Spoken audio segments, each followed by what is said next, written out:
The Pollip Pouch is a blue tool that adds poison damage to all offensive or red tools in Hollow Knight Silksong. It is extremely powerful when combined with certain tools and can be obtained relatively early on in the game. To get it, we'll need to start and then complete the Rite of the Pollip side quest by finding 6 Pollip Hearts, all of which will be covered in this guide. As usual, useful timestamps can be found in the video description. To complete this quest, we will first need the Cling Grip ability and all previous Traversals. I made a guide for unlocking all Act 1 Traversal abilities, which will contain all the information that you need, and I'll leave a link to it near the bottom of this video's description. Once we have Cling Grip, we can begin by going to the quest giver. Bellheart has the nearest fast travel station, so let's start there, then move west and towards the bench that is near the Sister Splinter boss fight. If you have later game mobility items, it will make getting there a lot easier, but I am going to act as if I don't have them for those still in Act 1. In the first major chamber of Shellwood, we will move up in a zigzag pattern, going west, then east, then west again. Even just having Cling Grip will allow us to bypass some of this area as we climb up to the top exit.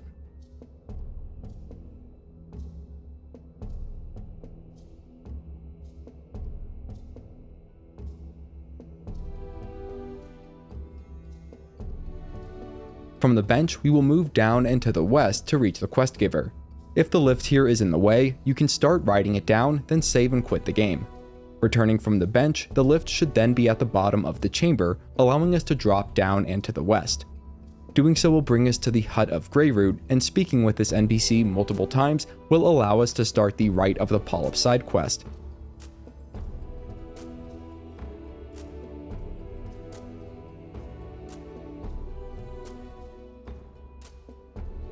With that, we will begin rounding up all 6 Pollip Hearts.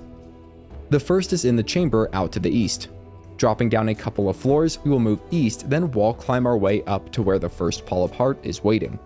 Smacking the giant purple flower a few times will free it for us to then pick up.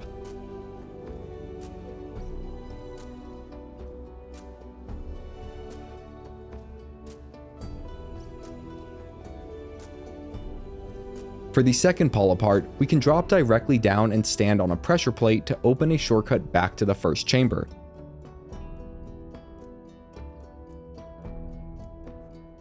We will need to move up and towards the east. Once again, this Pollip Heart is found in the northeast corner of the chamber and requires Cling Grip to reach.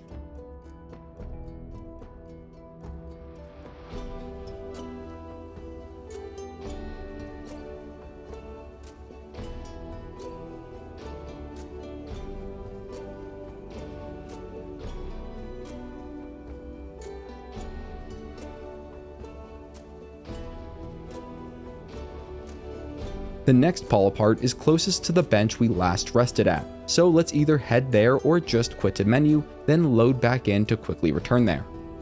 From the bench, we can ride up the lift that served as a shortcut for the run back to the Sister Splinter boss fight. Moving down the east chamber, we will jump up and go into a section of the bellways, attacking and clearing any debris in our way if we haven't already. Watch out for the spike pit as we drop down past a winged firm and move east, then down another narrow tube. We will then move west, dropping down above a second winged firm and allowing it to fly above our save point. We can then drop one more level down while watching for a third firm. Again, you may need to clear some debris here, then drop down to the west. We'll jump over the hole in the ground and keep moving west, clearing any debris in the way until getting back to the Shellwood biome. We will then move west along the bottom set of platforms in this area, eventually clearing away several vines to reveal our third Pollip Heart.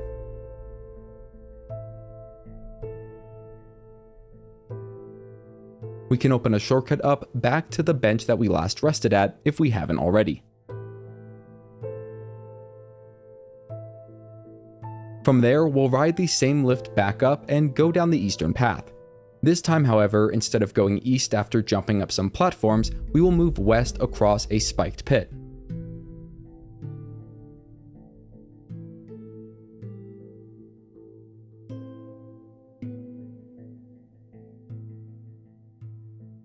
In the next chamber, we can jump up to the nearby wall and climb up to the chamber above it. We'll then need to move up and west past 2 splinter barks.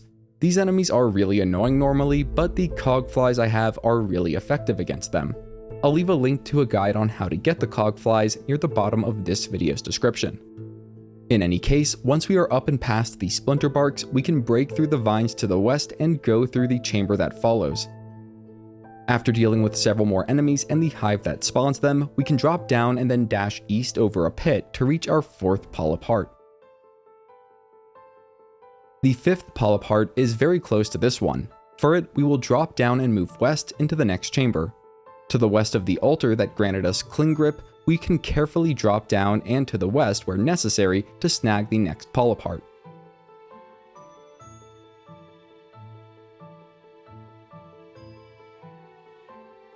The final Pollip Heart is also very close by. Dropping all the way down, we can then move up and east into the next chamber.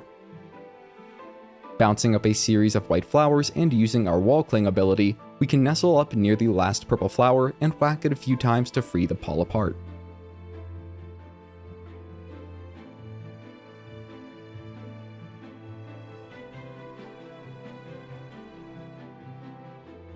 Our bench we've been visiting a lot is just a short distance down and to the east from here. From there, we can take the same path as before to get back to Greyroot.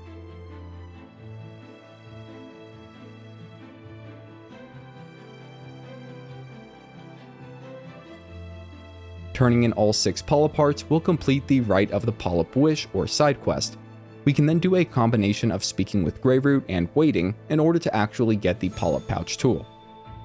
Equipping this blue tool will cause any red tools we have equipped to turn purple in color and also to gain a poison effect. That means that any enemy they hurt will then continue to take ticks of poison damage for a short time after. This greatly increases the damage potential of many tools, including the Cogflys.